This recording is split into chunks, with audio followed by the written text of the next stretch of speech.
আমি শুনেছি জার্মানরা নাকি ইংরেজি ভাষাকে পাত্তাই দেয় না।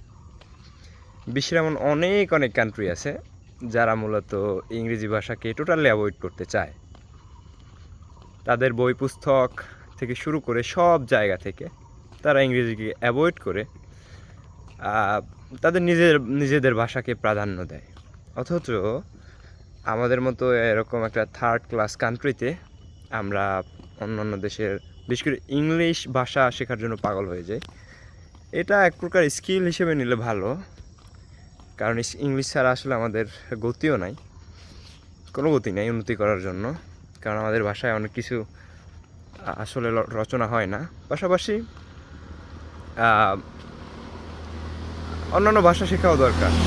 যেমন আপনি যদি জার্মানিতে যাইতে ট্রাই করেন বা জাপানে বা দক্ষিণ কোরিয়ায়,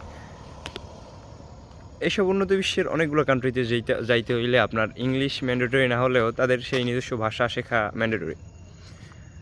সো আই থিঙ্ক অন্যান্য ভাষায় পারদর্শী হওয়া উচিত, বিশেষ করে ইংলিশে। আমার কিছু করার নাই যে আমি আমার দেশের ভাষার জন্য পাগল কি পাগল না।